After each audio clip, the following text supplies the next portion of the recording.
വളരെയധികം പ്രയാസം സൃഷ്ടിക്കുന്ന ഒരു സാധനമാണ്. കോൺഫിഡൻസ് നഷ്ടപ്പെടുന്ന ഒരു സാധനമാണ് താരൻ. താരൻ വരാതിരിക്കാൻ പ്രധാനമായിട്ടും 5 കാര്യങ്ങൾ ശ്രദ്ധിക്കേണ്ടതുണ്ട്. നിങ്ങൾ ഡെയിലി യൂസ് ചെയ്യുകയാണെങ്കിൽ നിങ്ങൾക്ക് താരൻ കുറഞ്ഞു വരുന്നതായിട്ട് കാണാൻ പറ്റും. അതുപോലെ മുടിക്ക് സ്ട്രെങ്ത് കിട്ടുകയും ചെയ്യും. ഇനി താരന് വേണ്ടിയിട്ട് ഡയറക്റ്റായിട്ട് അപ്ലൈ ചെയ്യുന്ന 2 പ്രധാനപ്പെട്ട സാധനങ്ങളെക്കുറിച്ച് ഞാൻ പറഞ്ഞുതരാം. നമസ്കാരം, ഞാൻ ഡോക്ടർ മോഹസിൻ. ഇന്ന് നമ്മൾ ഡിസ്കസ് ചെയ്യാൻ പോകുന്ന ടോപ്പിക്ക് ഡാൻഡ്രഫ് അഥവാ താരൻ എന്നാണ്. ഒട്ടുമിക്ക സ്ത്രീ പുരുഷ വ്യത്യാസമില്ലാതെ അനുഭവിച്ചുകൊണ്ടിരിക്കുന്ന പ്രധാനപ്പെട്ട ഡിസീസാണ് താരൻ. സ്കിൻ ഡിസീസാണ്. സ്കിൻ ഡിസീസിൻ്റെ കാറ്റഗറിയിലാണ് അത് ഉൾപ്പെടുത്തിയിട്ടുള്ളത്. 3-4 ടൈപ്പ് ഉണ്ട് താരൻ. ഞാൻ കൺസെപ്റ്റ് അനുസരിച്ച് 4 തരത്തിലാണ് താരനെ ഡിവൈഡ് ചെയ്തിട്ടുള്ളത്. ഒന്ന് പൊടിയോട് കൂടിയിട്ടുള്ള സ്റ്റാർട്ടിങ് ടൈപ്പ്, വളരെ കട്ടി കുറഞ്ഞ പൊടിയോട് കൂടിയിട്ടുള്ള താരൻ. സെക്കൻഡ് ഒരു വൈറ്റ് കളറോട് കൂടിയിട്ട് ചെറുതായിട്ട് പാളികളോടുള്ളത്. Third type yellow colour. ഇത് ഈ പറഞ്ഞ രൂപത്തിൽ മനസ്സിലാവണമെന്നില്ല. നമുക്ക് താരം വന്നു കഴിഞ്ഞ ആൾക്കാരെ മുടി ക്ലീൻ ചെയ്യുന്ന സമയത്ത് കോമ്പ് നോക്കിക്കഴിഞ്ഞാൽ അത് മനസ്സിലാവും. 4-മത്തെ ടൈപ്പാണ് ബ്ലാക്ക് കളറായിരിക്കും. വൈറ്റ് പാളിക്ക് പകരം കട്ടിയുള്ള ബ്ലാക്ക് പാളി. ഈ 4 തരത്തിൽ, ഇത് 4 തരം എന്ന് പറഞ്ഞു കഴിഞ്ഞാൽ ഈ 4 തരത്തിൽപ്പെട്ട ഹ്യൂമേഴ്സിൻ്റെ എഫക്റ്റ് കൊണ്ടാണ് താരൻ ഉണ്ടാകുന്നത്. ഏറ്റവും പ്രധാനപ്പെട്ട കാരണമായിട്ട് പറയുന്നത് ബോഡിയുടെ ഡ്രൈനെസ് ആണ്. ബോഡിയിലുണ്ടാകുന്ന ബ്ലാക്ക് ബെയിലിൻ്റെ കൂടുതലായിട്ടുള്ള വർധനമാണ്. ബോഡി താരൻ്റെ ആൾക്കാർ ശ്രദ്ധിച്ചാൽ മനസ്സിലാവും, ഒരു ഡ്രൈ ആയിരിക്കും ബോഡി കൂടുതലായിട്ട്. താരം മാത്രമല്ല, ശരീരത്തിന് ചില ഭാഗങ്ങളിൽ ചിലപ്പോൾ നെറ്റിയുടെ ഭാഗത്തും അവിടെയൊക്കെ ചൊറിച്ചിൽ അനുഭവപ്പെടാറുണ്ടാവും. അല്ലെങ്കിൽ ഓൾ ഓവർ ദ ബോഡിയിൽ ചിലപ്പോൾ ചൊറിച്ചിലുണ്ടാവും. ടൈപ്പ് ഓഫ് ഫംഗൽ ടൈപ്പായിട്ടുള്ള സാധനമാണ്. കാരണം അതൊരു ഭാഗത്ത് വന്നു കഴിഞ്ഞാൽ അത് സ്പ്രെഡാവും, മറ്റു ഭാഗത്ത് എത്തുമ്പോൾ അത് സ്പ്രെഡാവും. വീട്ടിൽ താരനുള്ള ഒരു വ്യക്തി ഉണ്ടെങ്കിൽ സ്വാഭാവികമായിട്ടും അദ്ദേഹം ഉപയോഗിച്ച ബാർട്ടവലോ അല്ലെങ്കിൽ പില്ലോയോ ഉപയോഗിക്കുന്നതോടുകൂടി വീണ്ടും വരും. ഹെൽമെറ്റ്. അപ്പോൾ താരനുള്ള വ്യക്തി ഉപയോഗിച്ച സാധനങ്ങൾ പരമാവധി സ്കിൻ ഡിസീസിൻ്റെ കാറ്റഗറിയിലാണ് അത് ഉൾപ്പെടുത്തിയിട്ടുള്ളത്. 3-4 ടൈപ്പ് ഉണ്ട് താരൻ. ഞാൻ കൺസെപ്റ്റ് അനുസരിച്ച് 4 തരത്തിലാണ് താരനെ ഡിവൈഡ് ചെയ്തിട്ടുള്ളത്. ഒന്ന് പൊടിയോട് കൂടിയിട്ടുള്ള സ്റ്റാർട്ടിങ് ടൈപ്പ്, വളരെ കട്ടി കുറഞ്ഞ പൊടിയോട് കൂടിയിട്ടുള്ള താരൻ. സെക്കൻഡ് ഒരു വൈറ്റ് കളറോട് കൂടിയിട്ട് ചെറുതായിട്ട് പാളികളോടുള്ളത്. Third type yellow colour.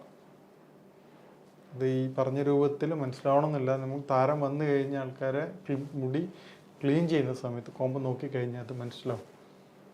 4-മത്തെ ടൈപ്പാണ് ബ്ലാക്ക് കളറായിരിക്കും. വൈറ്റ് പാളിക്ക് പകരം കട്ടിയുള്ള ബ്ലാക്ക് പാളി.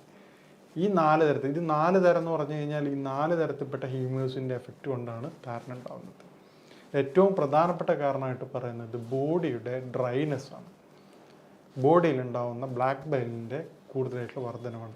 ബോഡി താരൻ്റെ ആൾക്കാർ ശ്രദ്ധിച്ചാൽ മനസ്സിലാവും, ഒരു ഡ്രൈ ആയിരിക്കും ബോഡി കൂടുതലായിട്ട്. താരം മാത്രമല്ല, ശരീരത്തിന് ചില ഭാഗങ്ങളിൽ ചിലപ്പോൾ നെറ്റിയുടെ ഭാഗത്തും അവിടെയൊക്കെ ചൊറിച്ചിൽ അനുഭവപ്പെടാറുണ്ടാവും. അല്ലെങ്കിൽ ഓൾ ഓവർ ദ ബോഡിയിൽ ചിലപ്പോൾ ചൊറിച്ചിലുണ്ടാവും.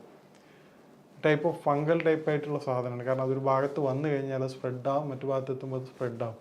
വീട്ടിൽ താരനുള്ള ഒരു വ്യക്തി ഉണ്ടെങ്കിൽ സ്വാഭാവികമായിട്ടും അദ്ദേഹം ഉപയോഗിച്ച ബാർട്ടവലോ അല്ലെങ്കിൽ പില്ലോയോ ഉപയോഗിക്കുന്നതോടുകൂടി വീണ്ടും വരും. ഹെൽമെറ്റ്.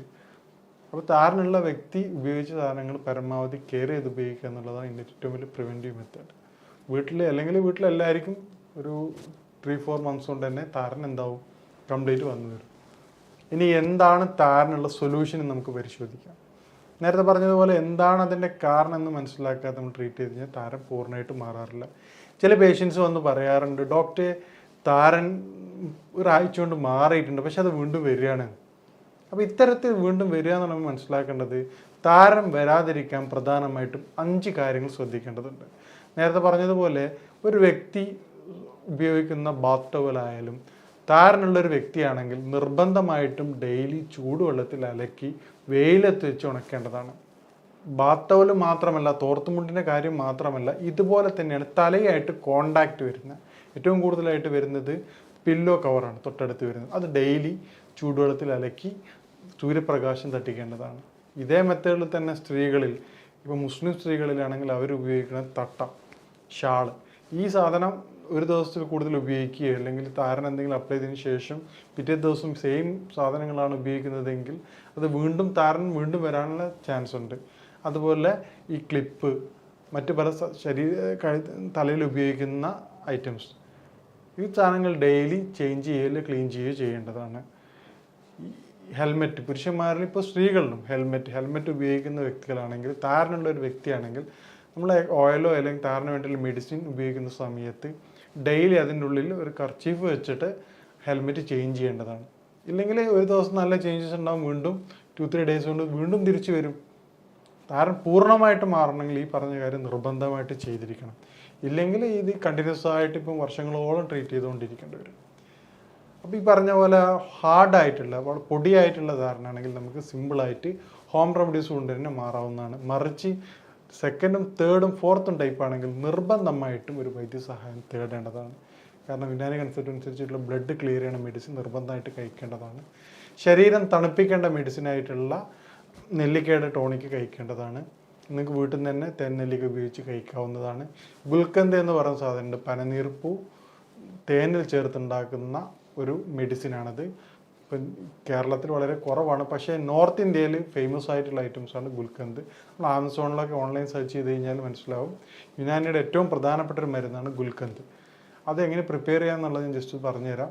ഒരു 10 റോസിൻ്റെ ഇലകൾ എടുത്തിട്ട്, 10 റോസിൻ്റെ ഇലകളല്ല ഇതളുകൾ എടുത്തിട്ട് ക്ലീൻ ചെയ്തതിന് ശേഷം കോട്ടൺ തുണിയിൽ വെച്ചിട്ട് അതിന് ശേഷം അതിലൊരു 1/2 ലിറ്റർ തേൻ ഉപയോഗിക്കാം.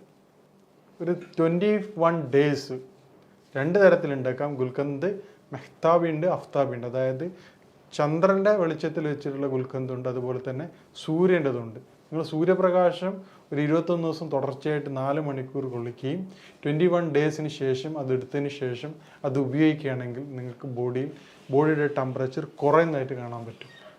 ഇത് ഫേമസ് ആയിട്ടുള്ള ഒരു ഫുഡ് ഐറ്റംസുമായിട്ട് കൂടി യൂസ് ചെയ്യുന്നുണ്ട്. ഈ പറഞ്ഞ ഗുൽക്കന്ത് നിങ്ങൾ ഡെയിലി യൂസ് ചെയ്യുകയാണെങ്കിൽ നിങ്ങൾക്ക് താരൻ കുറഞ്ഞു വരുന്നതായിട്ട് കാണാൻ പറ്റും. അതുപോലെ മുടിക്ക് സ്ട്രെങ്ത് കിട്ടുകയും ചെയ്യും.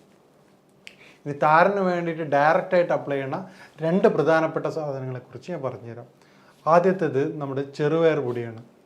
ഒരു 1/2 ഗ്ലാസ് ചെറുപയർ റോസ്റ്റ് ചെയ്തിട്ട് നിങ്ങൾ തന്നെ വീട്ടിൽ നിന്ന് പൗഡർ ചെയ്യുക. കാരണം മാർക്കറ്റിൽ കറക്റ്റായിട്ട് പ്യുവറായിട്ടുള്ളത് അവൈലബിൾ ആവാൻ ചാൻസ് കുറവാണ്. അതിന് ശേഷം 1/2 ഗ്ലാസ് ചെറുപയർ പൊടി, അതിൻ്റെ കൂടെ തന്നെ ഒരു 3 ടീസ്പൂൺ തൈരും ചെയ്ത് അത് മിക്സ് ആക്കിയിട്ട് തലയിൽ തേച്ച് പിടിപ്പിക്കുക. തലയിൽ തേച്ച് പിടിച്ചതിന് ശേഷം ഒരു 10 മിനിറ്റ് കഴിഞ്ഞതിന് ശേഷം അത് ക്ലീൻ ചെയ്ത് ഒഴിവാക്കുക. അതിന് ശേഷം പിറ്റേന്ന് രാവിലെ ഒരു പ്രത്യേക രൂപത്തിൽ നിർമ്മിച്ച വെളിച്ചെണ്ണ ഉപയോഗിക്കുക. നിർമ്മിക്കേണ്ടത് എങ്ങനെയാണെന്ന് പറഞ്ഞുതരാം. 200 ml വെളിച്ചെണ്ണ എടുത്തതിന് ശേഷം അതിൽ 3 ചെറുനാരങ്ങ നീര് മിക്സ് ചെയ്തതിന് ശേഷം അരമണിക്കൂർ തിളപ്പിക്കുക. അതിന് ശേഷം അത് ആറിയതിന് ശേഷം അതൊരു ബോട്ടിലാക്കിക്കൊണ്ട് ഈ തലേന്ന് ഉപയോഗിച്ചതിന് ശേഷം നേരത്തെ പറഞ്ഞ ചെറുപയർ പൊടിയുടെയും തൈരിൻ്റെയും കാര്യം ആഴ്ചയിൽ 1 ദിവസം കൊണ്ട് ഉപയോഗിക്കുക. വെളിച്ചെണ്ണ പ്രത്യേകം തയ്യാറാക്കിയ റോഗൻ ലെമനി എന്ന് പറയുന്ന വെളിച്ചെണ്ണ നിർബന്ധമായിട്ടും എല്ലാ ദിവസങ്ങളിലും നിങ്ങൾ ഉപയോഗിക്കേണ്ടതാണ്. അതിനുശേഷം ഒരു 1 വീക്ക് കഴിഞ്ഞതിന് ശേഷം താരൻ മാറിയെന്ന് ചെക്ക് ചെയ്യുക. മാറിയിട്ടില്ലെങ്കിൽ ഒരു 3 വീക്സ് എങ്കിലും അല്ലെങ്കിൽ 3 ടൈംസ് എങ്കിലും ഒരു 1 മന്തോളം ഇത് ഉപയോഗിച്ചതിന് ശേഷം താരൻ്റെ അവസ്ഥ എന്താണെന്ന് നോക്കുക. എന്നിട്ടും നിങ്ങളുടെ താരം മാറിയിട്ടില്ലെങ്കിൽ നിങ്ങൾ നിർബന്ധമായിട്ടും വൈദ്യസഹായം തേടേണ്ടതാണ്. ഇതിൻ്റെ കൂടെ മെഡിസിൻ കഴിക്കുകയാണെങ്കിൽ വളരെ പെട്ടെന്ന് തന്നെ താരം മാറാവുന്നതാണ്. താരം നിന്നുള്ള വളരെ സിമ്പിളായ അസുഖമാണെന്ന് ചിന്തിക്കുന്ന വ്യക്തികളുണ്ടാവും. മറിച്ച് അത് വന്നു കഴിഞ്ഞ് അതിൻ്റെ സ്റ്റേജ് മാറിക്കഴിഞ്ഞ് അതിൻ്റെ പ്രയാസങ്ങൾ അനുഭവിക്കുന്നവർക്ക് അറിയാം എത്രമാത്രം ബുദ്ധിമുട്ടാണ്. ഒരാൾക്കാരുടെ സംസാരിക്കുന്ന സമയത്ത്, കമ്മ്യൂണിക്കേറ്റ് ചെയ്യുന്ന സമയത്ത് അറിയാതെ കൈ ബാക്കിലേക്ക് പോകുന്ന ഒരവസ്ഥ, അല്ലെങ്കിൽ ജസ്റ്റ് കോമ്പൗണ്ട് സെറ്റ് ചെയ്യുന്ന സമയത്ത് ഒരുപാട് പൊടികൾ പുറത്തേക്ക് വരുന്ന അവസ്ഥ, ഹെൽമെറ്റ് പുറത്ത് വയ്ക്കുമ്പോൾ തന്നെ ഭയങ്കര ചൊറിച്ചിലും പുകച്ചിലും വരിക, ക്ലാസ്സിലൊക്കെ ഇരിക്കുന്ന സമയത്ത് ഈ തട്ടം സാധനങ്ങൾ കൂടുതൽ ഉപയോഗിക്കുന്ന സമയത്ത് വേർപ്പ് കെട്ടിക്കിടന്നിട്ട് ചൊറിച്ചിലും കുരുക്കളായിട്ടുണ്ടാകുന്ന അവസ്ഥ, കോമ്പൗണ്ട് ക്ലീൻ ചെയ്യുന്ന സമയത്ത് കുരുക്കളെ തട്ടിയിട്ട് പഴുപ്പ് പുറത്ത് വരുന്ന അവസ്ഥ, വളരെയധികം പ്രയാസം സൃഷ്ടിക്കുന്ന ഒരു സാധനമാണത്. കോൺഫിഡൻസ് നഷ്ടപ്പെടുന്ന ഒരു സാധനമാണ് താരൻ. അപ്പോൾ ഈ പറഞ്ഞ രൂപത്തിൽ ശ്രദ്ധിക്കുകയാണെങ്കിൽ താരന് വ്യക്തി ശുചിത്വം കൂടി പാലിക്കുകയാണ് വളരെ എളുപ്പത്തിൽ നമുക്ക് ഒഴിവാക്കാവുന്ന അസുഖമാണ്. താരനുള്ള വ്യക്തികൾ പ്രത്യേകം ശ്രദ്ധിക്കുക. നിങ്ങൾ കാരണം താരൻ മറ്റൊരാൾക്ക് വരാതിരിക്കാൻ പ്രത്യേകം ശ്രദ്ധിക്കണം. നിങ്ങൾ ഉപയോഗിക്കുന്ന കൊമ്പ് അവരോട് പറയുക, എനിക്ക് താരനുണ്ട്, നിങ്ങളിത് ഉപയോഗിക്കരുതെന്ന് പറയുക. നിങ്ങളുടെ ഒരു വ്യക്തി ചീർപ്പ് ആവശ്യപ്പെടുകയാണെങ്കിൽ അവരോട് പറയുക, എനിക്ക് താരനുണ്ട്, അതുകൊണ്ട് നിങ്ങൾ എൻ്റെത് ഉപയോഗിക്കരുതെന്ന് തുറന്ന് പറയാം. വീട്ടിലേക്കാണെങ്കിൽ നിർബന്ധമായിട്ട് പറയണം, കാരണം അത് മറ്റിലേക്ക് വന്നു കഴിഞ്ഞാൽ മാറാൻ കുറച്ച് സമയം എടുക്കുന്ന ഡിസീസാണ്. ഈ പറഞ്ഞ കാര്യങ്ങൾ ശ്രദ്ധിക്കുകയാണെങ്കിൽ താരൻ നമുക്ക് പൂർണ്ണമായും മാറ്റിയെടുക്കാവുന്നതാണ്. ഇനി താരനായിട്ട് ബന്ധപ്പെട്ട എല്ലാവിധ സംശയങ്ങൾക്കും കാര്യങ്ങൾക്കും നമുക്ക് നിങ്ങൾക്ക് ഈ നമ്പറിൽ കൊടുത്ത നമ്പറിൽ ബന്ധപ്പെടാവുന്നതാണ്. ഇനി മറ്റൊരു വിഷയമായിട്ട് കാണാം. നന്ദി, നമസ്കാരം.